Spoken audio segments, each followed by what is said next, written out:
వైఎస్ఆర్ కాంగ్రెస్ పార్టీకి తెలుగుదేశం, జనసేన, బీజేపీ కూటమికి ఉన్నటువంటి తేడా ఒకటే. వైఎస్ఆర్ కాంగ్రెస్ పార్టీలో అనంతబాబు ఒక దళిత యువకుడిని హత్య చేసి ఇంటికి పార్సిల్ పంపించాడు, ఆరోపణ వచ్చింది, ఎఫ్ఐఆర్ కట్టారు. బట్ ఆయన సస్పెన్షన్ చేయలే. తను రకరకాల స్టేట్మెంట్లు ఇవ్వడం, విచారణ ప్రారంభమైన తర్వాత కానీ సస్పెన్షన్ జరగలేదు.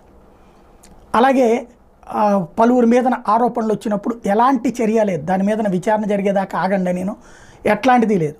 సరే, విజయసాయిరెడ్డి మీదనో లేకపోతే కనుక అవంతి శ్రీనివాస్ మీదనో లేకపోతే అంబటి రాంబాబు మీదనో ఆడియోలు రిలీజ్ అయినాయి తప్పించి దాని వెనకాల ఎవరో కంప్లైంట్ ఇవ్వలేదు కాబట్టి ఓకే. కానీ అతని విషయంలోనైతే చెయ్యాలి కదా, లేదు. అలాగే దువ్వాడది రోడ్డెక్కి ఇద్దరు ఇప్పటికి కూడా తిట్టుకుంటూనే ఉన్నారు.